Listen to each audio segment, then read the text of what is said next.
صدای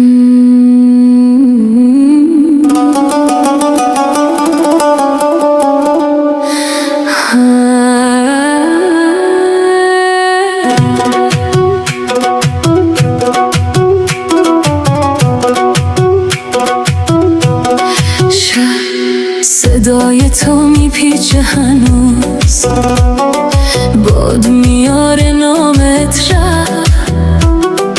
از راههای دور و دراز.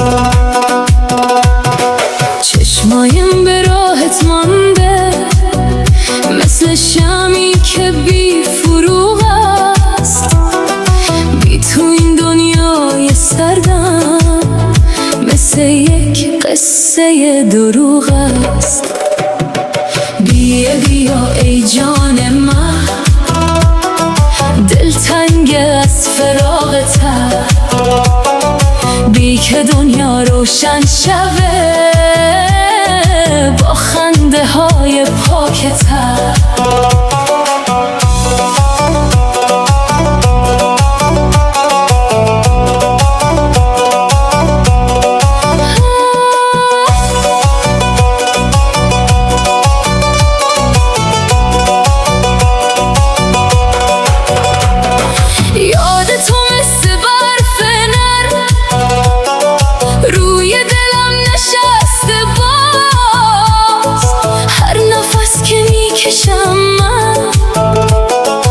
میرسه بوی تازه راست، شب که میشه ستاره ها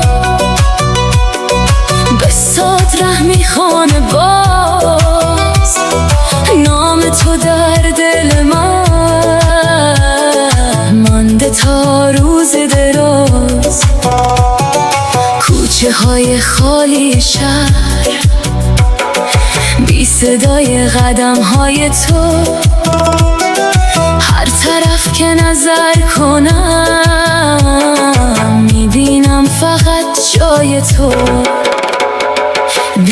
بیا ای جان من، دلتنگ از فراقت، بی که دنیا روشن شوه با خنده های پاکت.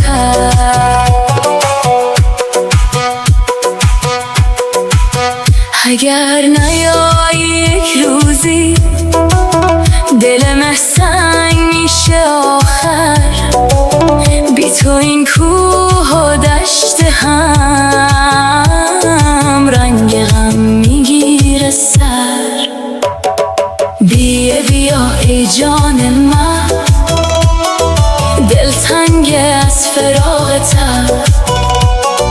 بی که دنیا روشن شوه با خنده های پاکت.